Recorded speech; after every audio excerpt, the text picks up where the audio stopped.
Let's talk about something that's simultaneously quite serious, and it's also can be quite comical when we look at certain videos. It's going to be something that can be life-saving, or it can be progress-killing. It's something that receives virtually no printed practical instruction other than a few cursory comments in textbooks. And it's something that we don't see often treated in an objective way in any university course or commercial fitness course, outside of the same very cursory treatment that you see in the textbooks that instruction is based on. What we're talking about here is spotting in the gym. We're not going to talk specifically about a single bad science paper on spotting, as we would do normally in this series. And that's because there aren't really any objective spotting research papers in the literature. There are a few epidemiological papers, but there aren't any that actually compare methods of spotting or actually even investigate safety outcomes of different types of spotting. Now, let's begin the discussion with an exercise where spotting can actually save a life. In the bench press in the US, there are about 10 to 12 deaths per year, usually from a kid. Actually, it's more often it's an adult doing a bench press alone in their basement or their garage gym. They lose control of the barbell somehow, and they end up having their throat crushed or maybe a facial injury that is lethal. Now, there are lots of instances, and you see this on YouTube, you see some of this on powerlifting events. You're going to see instances of people that have the bar dropping out of their hands with some quite unfortunate results. Now, usually these drops are the result of a thumbless grip, not having the bar or the thumb wrapped around the bar. Now, note that in this particular video, there was a spotter there, but it didn't help. Now, there are also instances where we see missing the re-rack with the weight, and it slowly descends back down onto the trainee's head, neck, or chest. Now, in this video here, the collars holding the plates on the bar pose a tremendous risk. Without the collars, the trapped individual could have simply just tilted the bar one direction to unload the bar, and then there wouldn't be really a need to have any effort to tilt it the other way, as physics would have taken care of everything else. Boom, it would have unloaded the other side quite easily. But depending on the situation, there might have been a hole in the wall there if the weight was heavy enough to fling the asymmetrically loaded bar across the garage. Now, there's more than 50 million people who do bench presses regularly in the US. There are a ton more worldwide. It's one of the most popular weighted exercises in the gym. And when you look at that, a dozen deaths per 50 to 100 million people,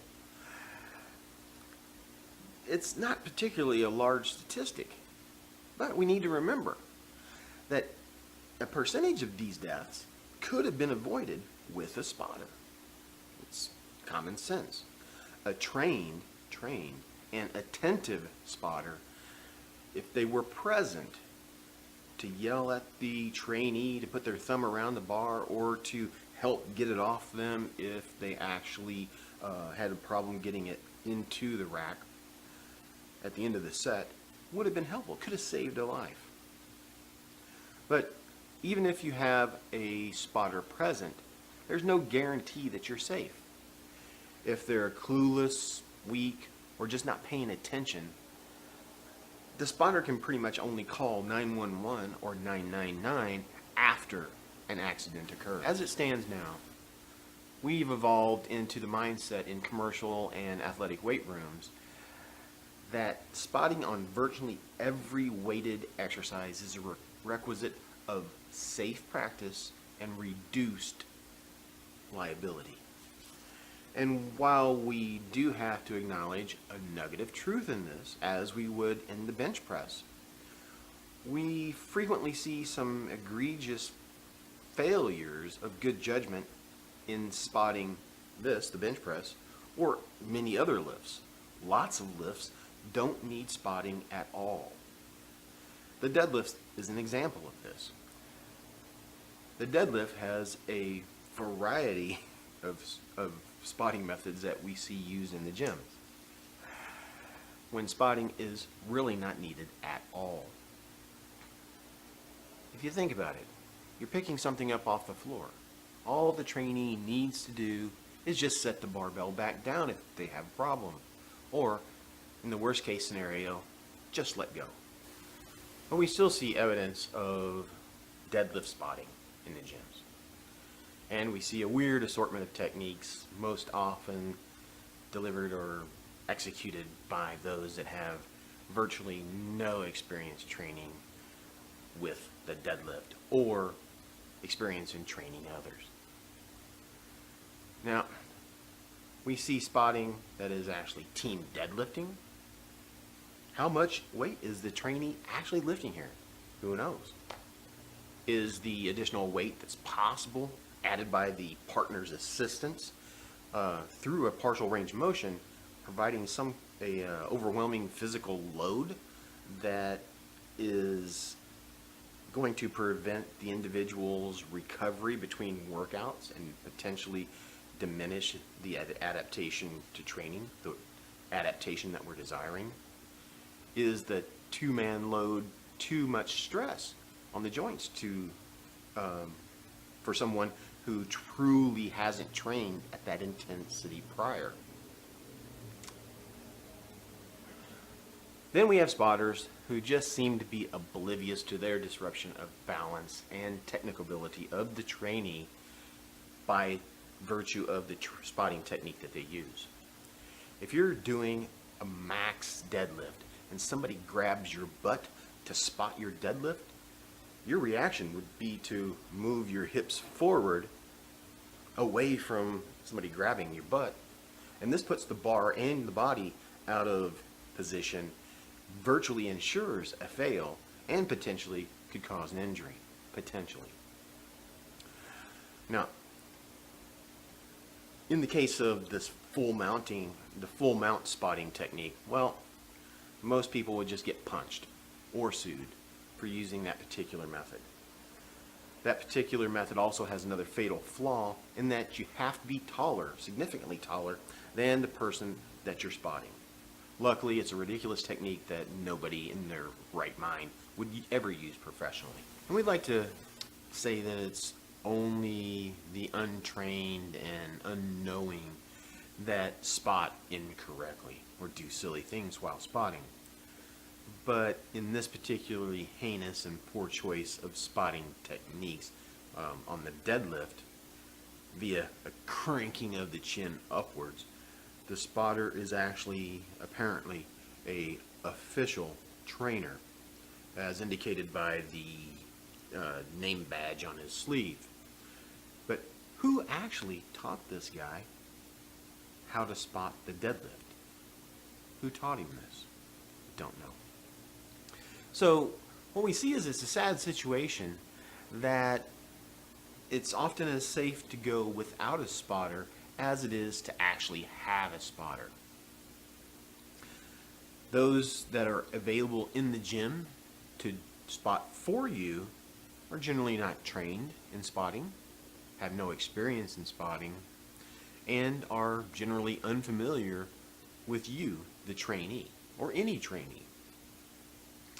Now, given the statistics, 12 deaths per 50 to 100 million, this isn't a particularly big, dangerous recipe for disaster, but it does pose a risk.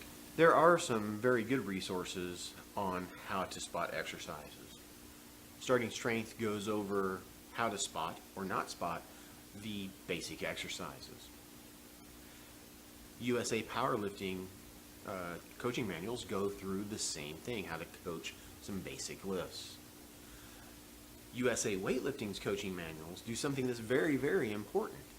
They teach how to miss lifts. That's an important skill.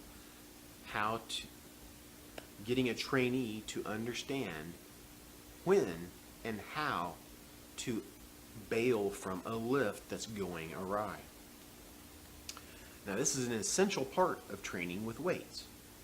So a trainee needs to learn this, and a trainer needs to know how to teach this. It keeps everyone safe. There are also some sources that are spotty in quality, but they do give it a good college try. The newest edition of the NSCA Essentials of Strength Training and Conditioning has about 2.5 pages on generic spotting, but it also states, and I'm going to read this specifically so it's accurate. It states that out of the rack exercises with heavy weights can result in serious injury. These exercises should be executed only by well-trained and skilled athletes and spotted by experienced professionals. First off, thanks for the fear-mongering and paranoia in SCA. Less than 2% of all injuries from lifting require hospitalization. So what do you mean by serious? Remember that weight training is one of the safest exercise activities, exercise training methods that we have at our disposal as trainers. Now let's put this in the context of something in some place that we all go every day. We go to the bathroom. Almost 14% of the 238,000 injuries that occur in home bathrooms end up requiring hospitalization. So we have 2% for all weight training exercises and 14% for going to the bathroom. We have, again, some evidence that training with weights in the gym is safer than the bathroom. But more importantly here is that it appears that the NSCA recommends that beginners and anyone that's not an athlete should not train with any kind of lift that requires a spotter. Anything that's taken out of the rack, squats, presses, you do partial deadlifts in a rack. There's all kinds of exercises that we do in the rack. And if we can't do them, how do beginners and intermediates and anybody that's not an athlete get any stronger? But the real take home here is that there's only a finite amount of acceptable and detailed instructions on how to spot to avoid injury to the trainee and injury to the trainer. In spotting, we need to avoid disrupting the balance and body position of the trainee during a lift or a failed lift. We also need to protect the trainer or the spotters from injury as well. Now let's put this into a more broad context. Here we've been talking about just a few exercises. Bill Pearl, in his book, The Keys to the Inner Universe, briefly described about 2,000 exercises, approaching 2,000 exercises. Now, if we're having problems with two lifts, as we've seen here in this video, the bench press and the deadlift, we've got a long, long way to go before we can confidently go into any gym and say to anyone, "Can you spot me?"